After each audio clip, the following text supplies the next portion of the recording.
Masson-Delmotte. Bonjour. Valérie Masson-Delmotte, vous êtes chercheuse au CEA, donc Commissariat à l'énergie atomique, donc Université Paris-Saclay. Vous êtes coprésidente du groupe 1 du GIEC. Vous appartenez à un laboratoire? Oui, le laboratoire des sciences du climat et de l'environnement, qui fait partie de l'Institut Pierre-Simon Laplace, un des gros centres de recherche en France sur les questions de fonctionnement du climat. Bon, on n'a parlé que de vous pendant tout l'été, puisque c'était l'AR6. Oui. Voilà. Alors peut-être, qu'est-ce que c'est l'AR6? Donc le GIEC, en fait, il mobilise des centaines de chercheurs, des milliers de relecteurs et les représentants de tous les pays pour faire le point sur l'état des connaissances, pour le groupe 1 sur les bases physiques du changement climatique. Et on en est au 6e cycle d'évaluation. Donc ça a démarré en 90, il y a eu 5 cycles précédents, et ce rapport fait le point sur les connaissances par rapport au précédent en 2013. Vous êtes notamment une figure anti-climato-sceptique, puisqu'on se souvient de vos combats contre un ministre à une certaine époque. Alors moi, j'ai un attachement en fait au rôle des scientifiques dans la société et à la sincérité de leur expression. Voilà. Alors, on va débattre de la R6. Et vous avez devant les yeux un magnifique dessin. C'est quoi? C'est une représentation, une peinture? Qu'est-ce qu'on met sur la première page d'un rapport qui s'appuie sur 14 000 publications scientifiques et qui aborde l'état du climat global et régional, passé, présent et futur? Qu'est-ce qu'on met? Alors, le précédent, c'était une photo d'une région polaire, une très belle photo, avec personne. Et on s'est posé la question de finalement, qu'est-ce qui représente le mieux ce travail? Il y a une forme de création dans la production, l'évaluation de connaissances. Donc c'est une artiste, une juriste en retraite américaine, qui a fourni ce travail à titre bénévole et qui a été inspirée par une des figures qui montre en fait comment le réchauffement planétaire, sa structure spatiale en fait, dépend du niveau de réchauffement. Pour moi en fait, ça met en évidence un côté très important qui est que le changement climatique, ça affecte toutes les régions du monde, de manière généralisée en fait. Et ça continuera à le faire de multiples manières dans un climat qui change. Et j'aime bien aussi ce mélange art et science, parce que ça peut toucher d'autres personnes qu'un graphe scientifique habituel. Bien sûr, ça touche différemment. Voilà. Le sous-titre, c'est As we witness our planet transforming around us, we watch, listen, measure, point de suspension, respond. Oui, et là c'est l'ouverture, c'est-à-dire c'est un élément...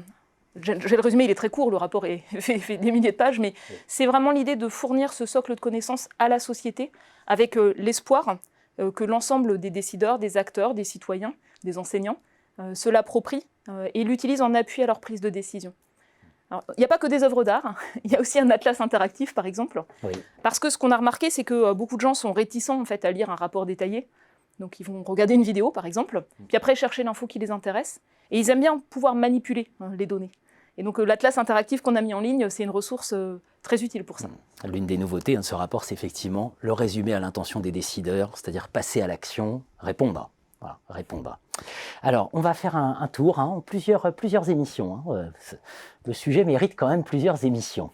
Et on va démarrer peut-être par les constats, les observations. Voilà. Est-ce qu'on a on a tous en tête l'été 2021 qui a été particulièrement meurtrier. Voilà, c'est ça les constats et observations. Maintenant, on est rentré dans le dur là.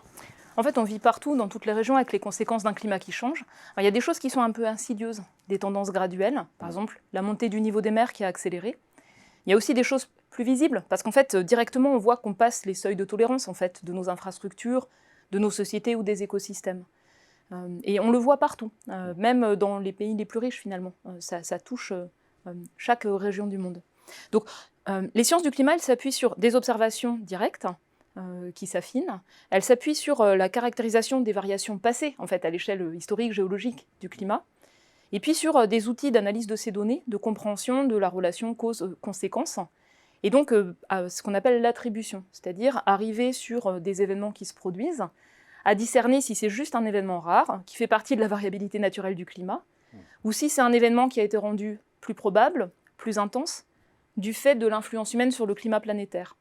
Alors, les événements de cet été n'ont pas été évalués dans ce rapport, mais il y a eu un travail en temps réel fait par des scientifiques dans le cadre d'un programme qui s'appelle World Weather Attribution et qui conclut, par exemple, sur le dôme de chaleur au Canada, que ça aurait été hautement improbable en fait, d'avoir un événement de ce type dans un climat pré-industriel.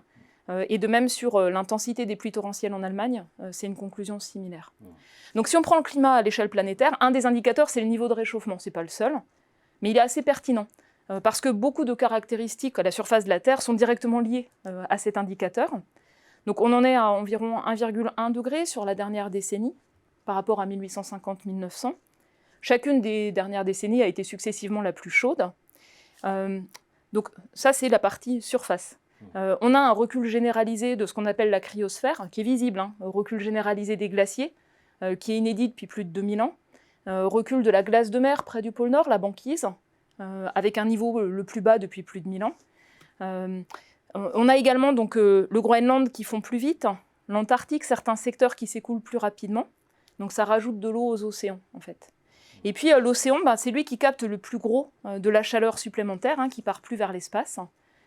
Si on prend le déséquilibre du bilan d'énergie de la Terre, qu'on perturbe en rajoutant de l'effet de serre, plus de 90% de la chaleur qui ne part pas vers l'espace rentre dans l'océan.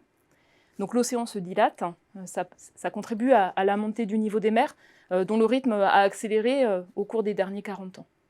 Donc ça, c'est le côté un peu tendance. Mais on a bien sûr d'autres changements. Des changements dans les moussons, des changements dans la répartition des précipitations, qui ont tendance à augmenter dans les régions froides et diminuer dans les régions de climat méditerranéen. C'est une conséquence d'un climat qui se réchauffe. Et puis ce sont ces événements extrêmes qui captent l'attention, bien sûr, avec une augmentation très claire des extrêmes chauds, partout au-dessus des continents, en mer, avec des effets sur les récifs de coraux tropicaux, d'autres écosystèmes marins, sur les forêts, sur nos sociétés, sur la capacité de travail en extérieur, par exemple. Donc certains événements récents ne se seraient pas produits avec les caractéristiques observées, si le climat n'avait pas changé. Des événements, par exemple, qui se produisaient une fois tous les 50 ans, entre 1850 et 1900, maintenant c'est une fois tous les 10 ans. Voilà, c'est ça en fait, un climat qui change. Une augmentation des pluies torrentielles dans de nombreuses régions. Dans les régions de climat méditerranéen, une exacerbation des sécheresses qui est également observée.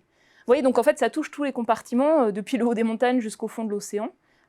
Et ce sont des changements qui se produisent de manière inédite par rapport à la longue histoire du climat. C'est vraiment pour moi une situation de rupture, en fait, en termes de rythme et d'amplitude.